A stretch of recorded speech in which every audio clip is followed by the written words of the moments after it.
Hey guys, welcome back to Canadian Hustlers, episode number 5. Tonight we have DeVries from DeVries Custom Welding. He's going hard on Instagram. He's been doing business for a couple of years now. Yep. I do not know how long exactly yet, but you'll hear it shortly from you. Welcome, Josh. Thank you for having me. Glad to have you on. Sure. Give me a little bit of background. How did you kind of get started in what you do? We found you through Instagram. Yeah. You're pretty popular and putting out a lot of cool stuff on there. So sure. No, I started out a couple years ago. Basically just part-time. I was working different shops and whatever. Just getting kind of. I didn't really know. Like in high school, I did welding, and I didn't really know much back then. Yeah. So I went through the whole school, whatever, did all that. Somehow passed high school. There you go. Don't know how I did. Right?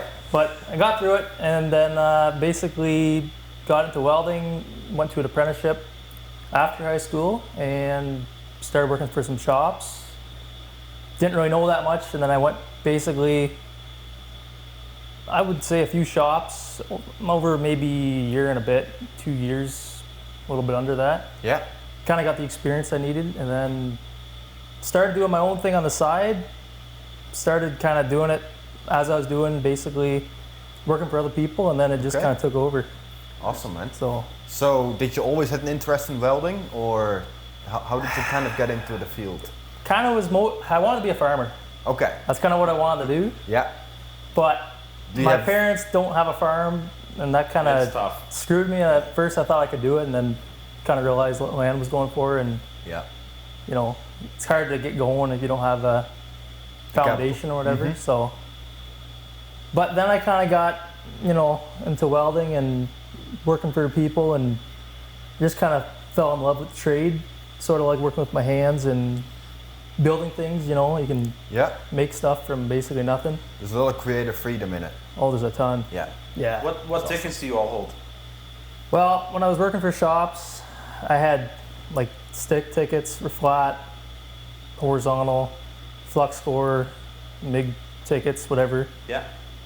But that's when I was in a shop too. So right now it's a bit different when you have your own thing. My company's not certified right now. Okay. But if you need to be certified, you go through a whole program to do it, and it's just a lot of money. Yeah. So something you might do in the future? If I need it, I've thought about it. It's quite a cost up front to buy it, just, you know, because it's ongoing and you have to be kind of proactive about it. But I've been kind of busy enough without it right now, so I'm not really too concerned. But well, busy's good, right? Yeah. So. Yeah. As long as you're doing the right things, you know, being busy. Oh yeah, for sure. What kind of benefit would that bring if you would get it? Do you ticket? Yeah.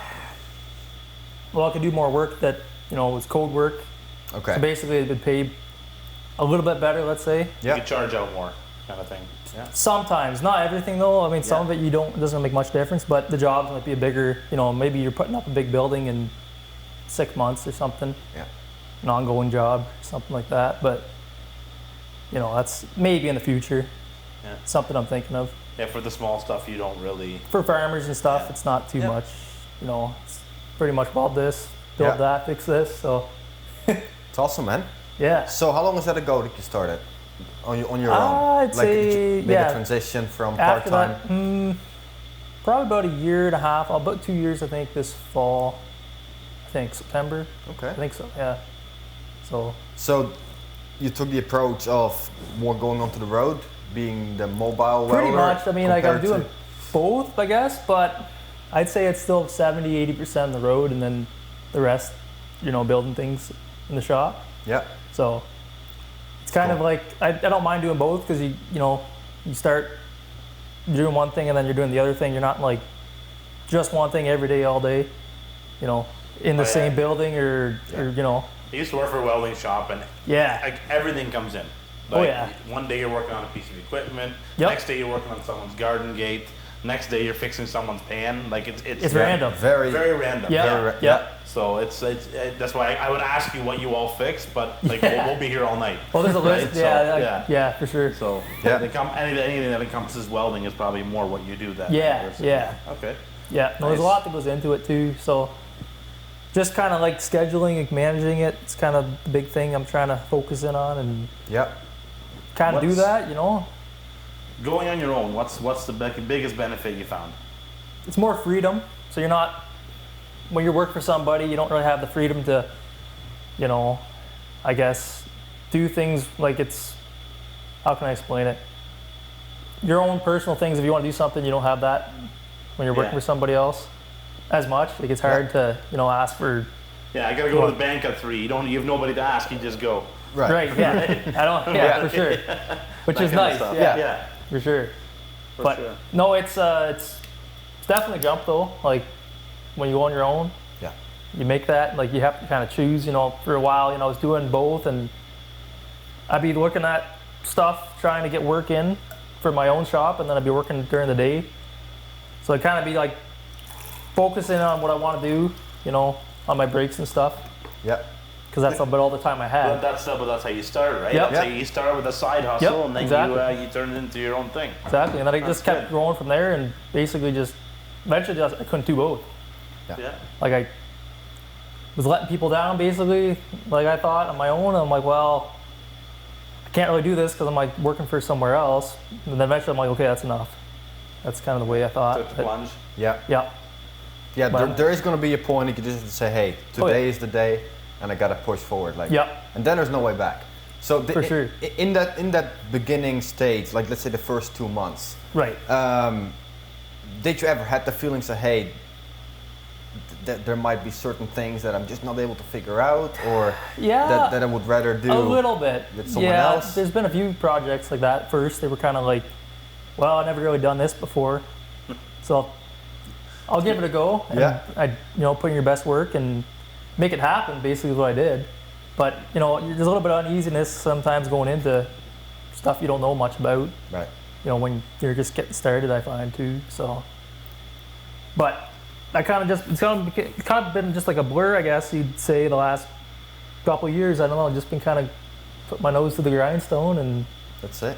Yeah, I watch your stories and stuff, and it's interesting. Actually. Yeah, it's awesome. I'm actually genuinely interested, so it is cool. Yeah, for sure. Well, and and that's kind of why we reached out to. We're like, man, like, we see, there's a lot of welding shops around. There's a decent amount of them. I've worked with a couple in the past too, but there's very few that see the benefit of the internet in general, you know, and then you can even go more specifically into social media and Instagram, like you're using it. Do you think that has been really a factor in kind of the transition you've been making over the last 1.5 years? Yeah, I would say so. Like Facebook. So you got business off of that then? Yeah, like the farming group, 519 Farmers, you know, on Facebook. Pretty good group, like 19,000 people in it. Yeah. And most of them, I mean, not everyone, I guess, you're going to get work from, but there's a lot of them that know people, or they're the people that make decisions, basically.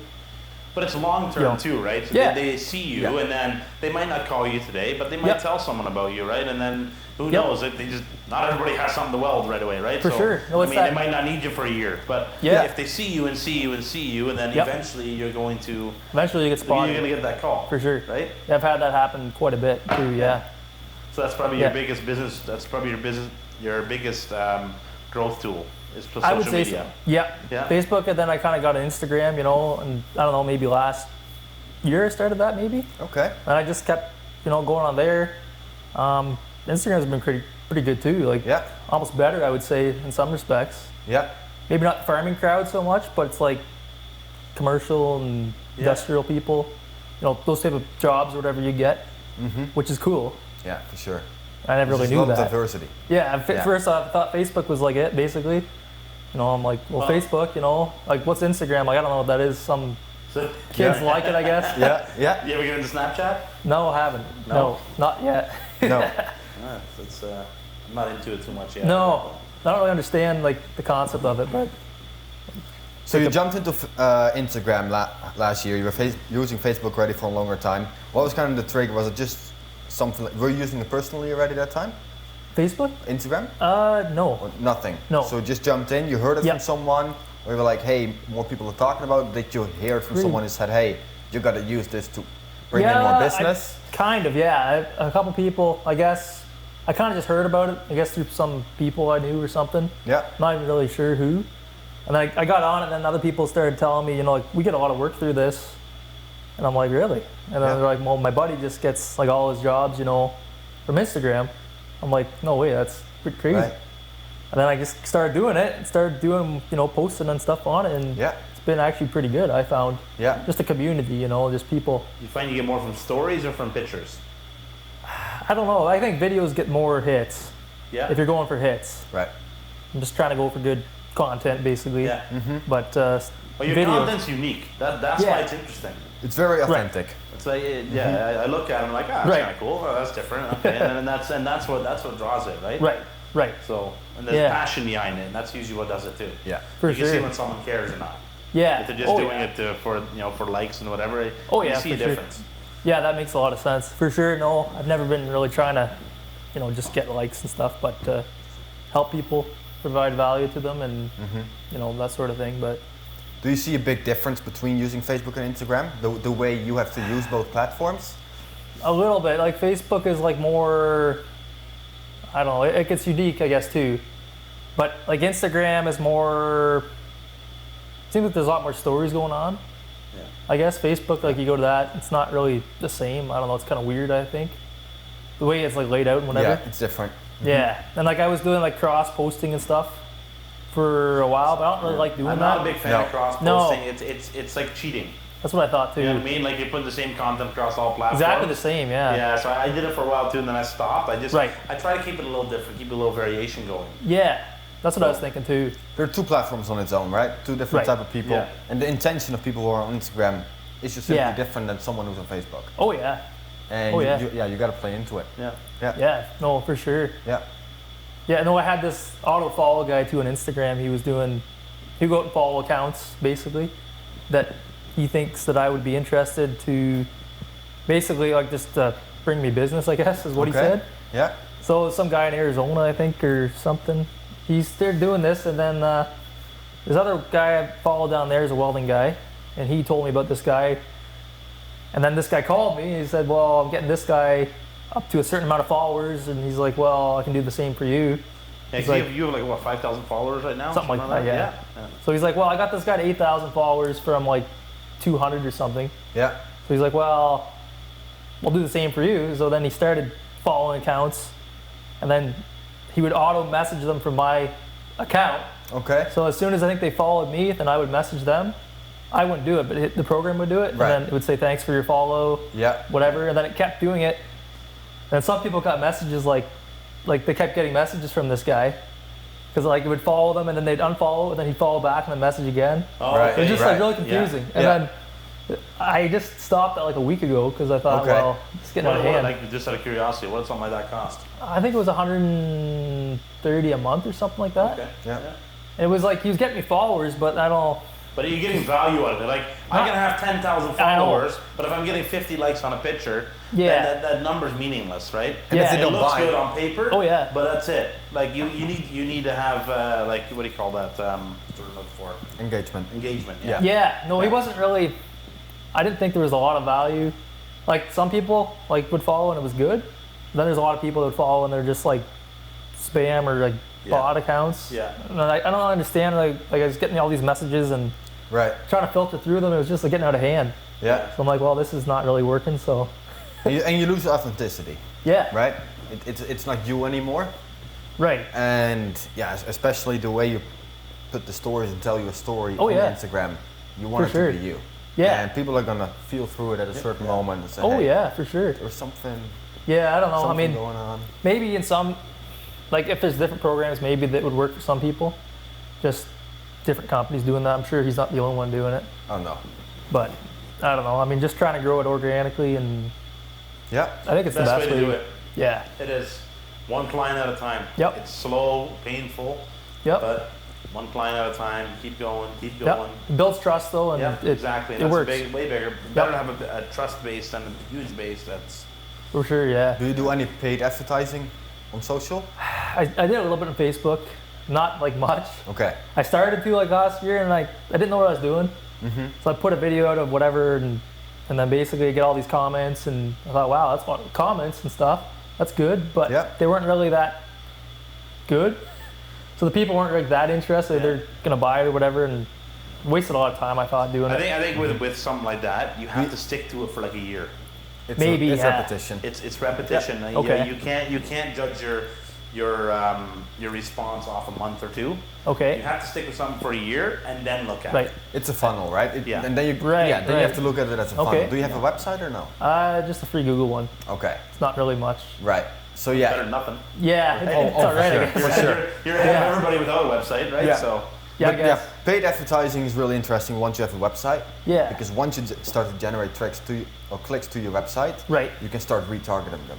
Oh. Right. So people come to your website. You can show them a post based on whatever web page they visited or contact page or whatever. Like an email list or something. Yeah, you can do a lot of different I was thinking of that too. Like a CRM.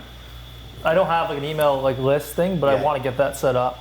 I've heard it's pretty good too. Yeah. Just it does help. It really does. Actually, you get quite a response on the CRM. Yeah. Something you should look into. It really does work well. Yeah. Oh, okay. I'm just starting one now too, and like you'll get emails, right? So you can do. So there's Facebook has. You can do the boosting ads. Okay. And you can also do a CRM. Like you can do like a. How do you do that? Like a data collection kind of thing. Yeah, like I would suggest to start looking into Active Campaign. Yeah, that's Active Campaign is actually a really nice CRM that I use quite a bit. Right.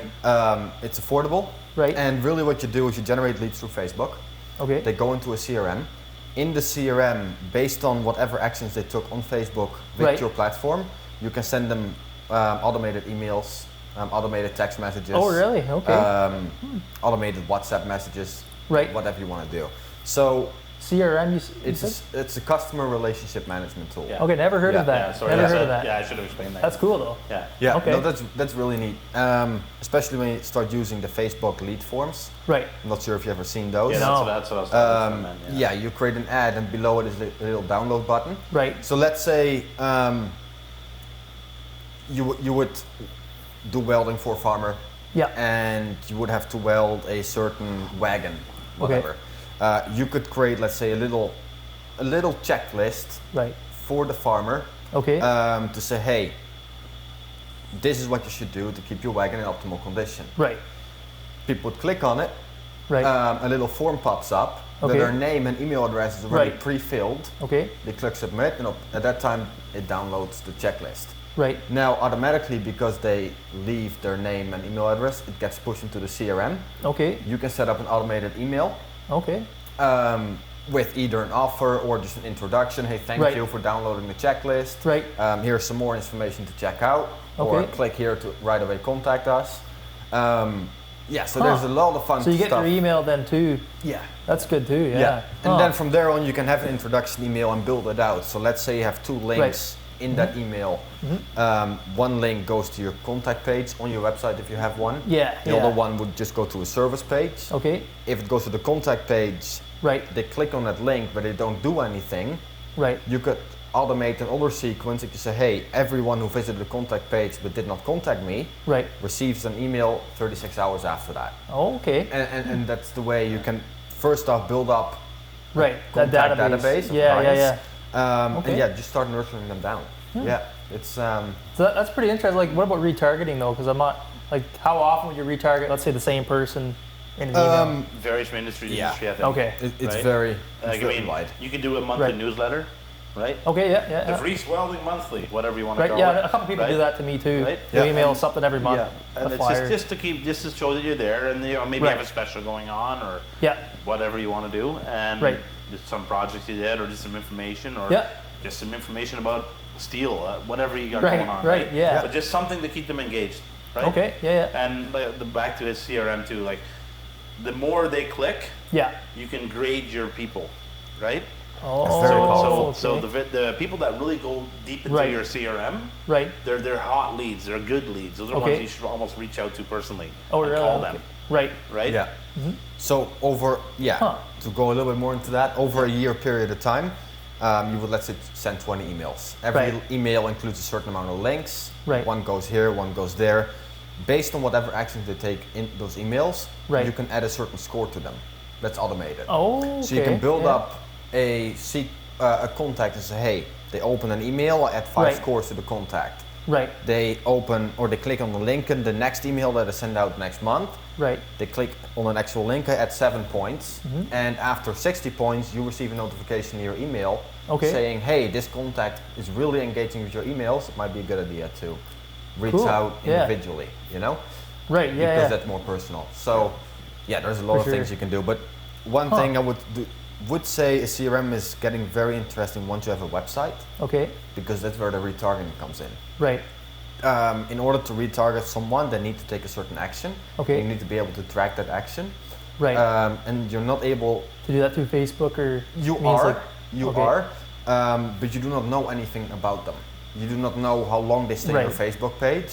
Okay. Yeah. If you run an ad which directs to your website, you know that they spent a minute there. So then you can say, hey, I'm not going to retarget anyone who spends only 15 seconds, but only people who spend a minute or longer. Okay, you dive in deeper than you dive deeper. That's good. And that saves money. For sure, yeah, it would, yeah. You can see what page they're on too on your website too, right? For how long they clicked on what page.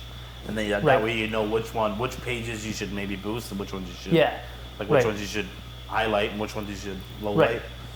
Yeah. Like I've heard too about like boosting posts versus going to like an ads manager and doing the post. I think it's a bit like I think boosting your posts, Facebook will charge you money for a lot less like value. Yeah. I've heard. That's what I've heard. No, definitely. The ads manager, you have much more control. Right. When you boost the post, you can specify the location, right, a bit of interests, and the age, right, and that's pretty much it.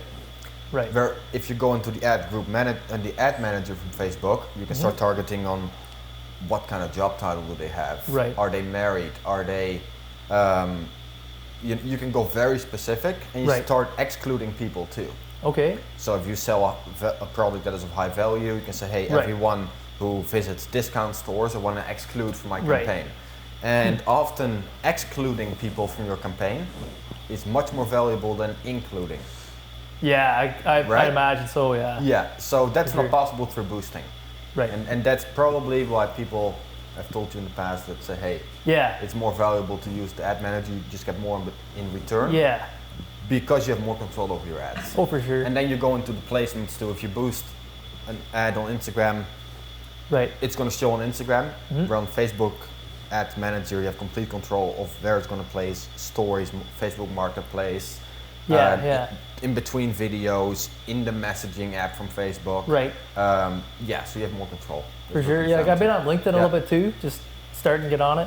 Yeah, I was just going to ask you that. Like, haven't been running ads on it, but I've been, I guess, I'm putting out a little bit of stuff and just following people, trying to build. It's very, very professional. I've noticed that. Yeah, it's a lot different class of people, you know, which is like it's almost in a way it's almost like people like they're going to be the decision makers, possibly for a company. Yeah. Versus just a person that works for, let's say, an organization or something. I think with your line of work. Yeah. And as you progress, you'll find LinkedIn will work well for you. Right. I do believe that. Okay.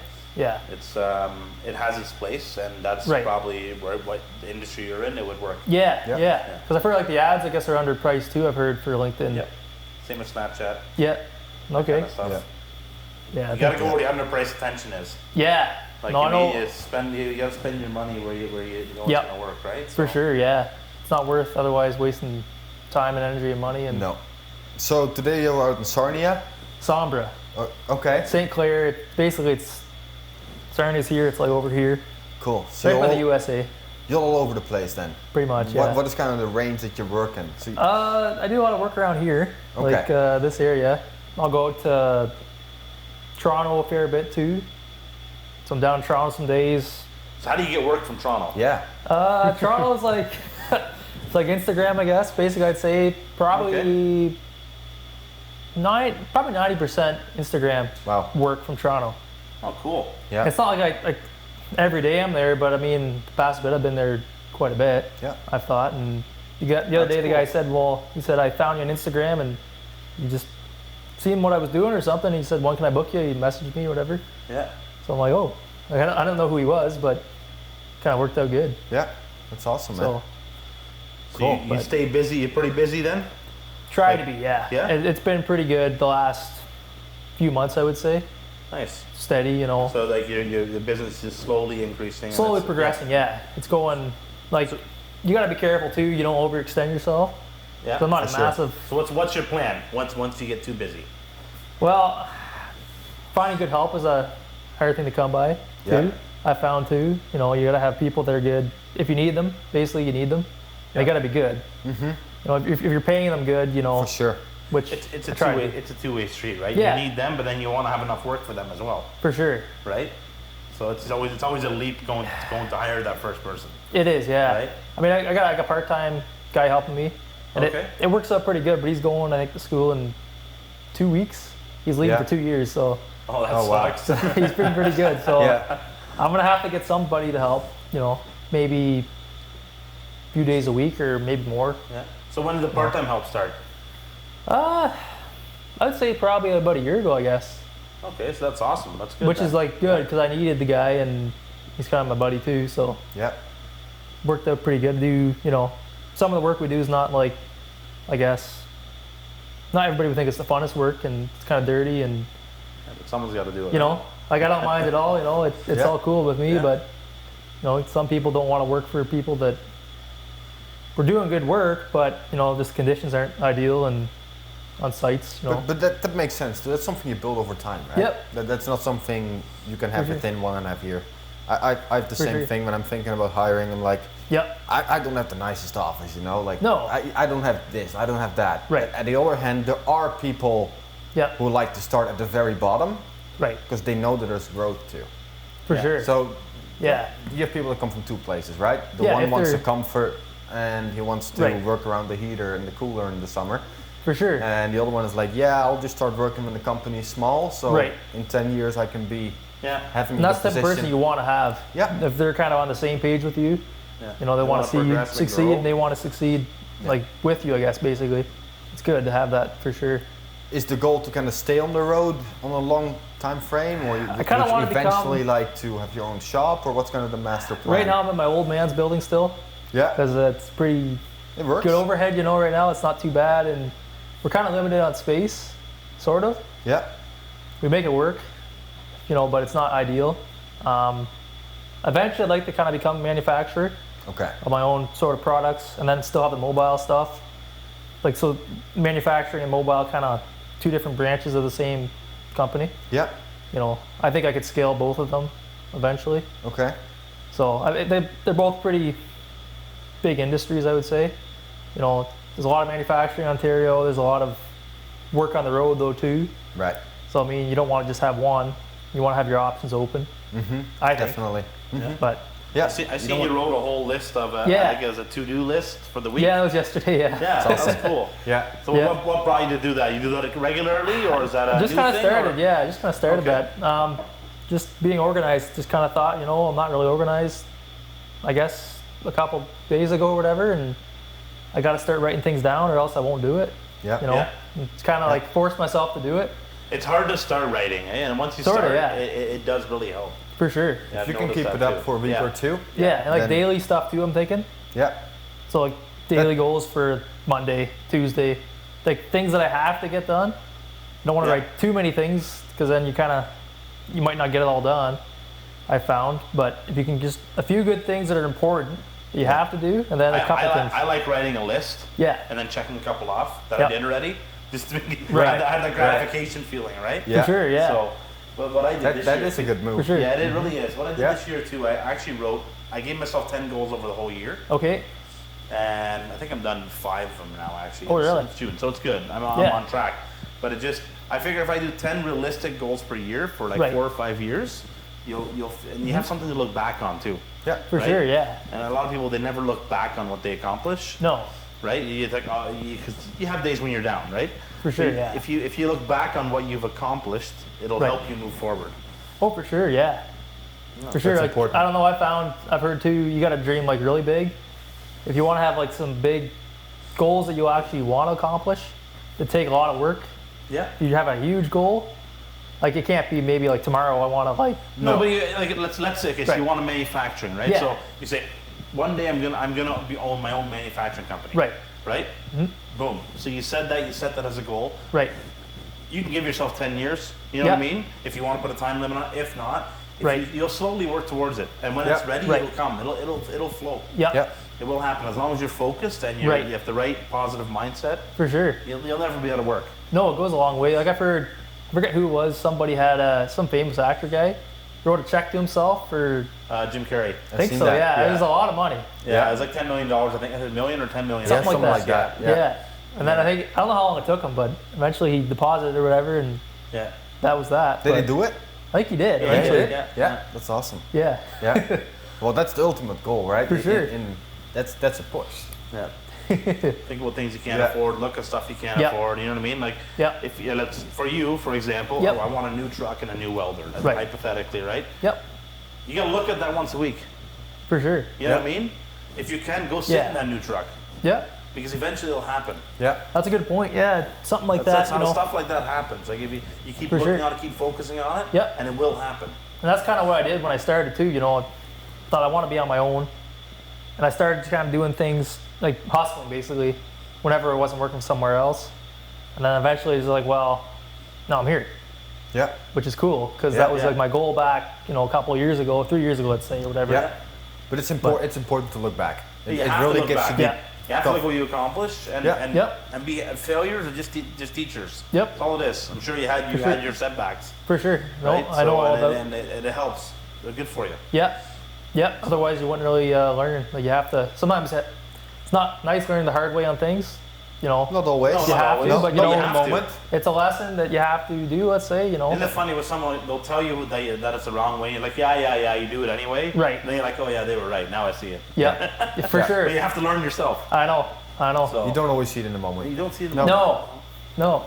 So you start with weekly goals. I have daily goals. Okay. It's a little bit. When I seen you doing it this morning, I was like, yeah, I really.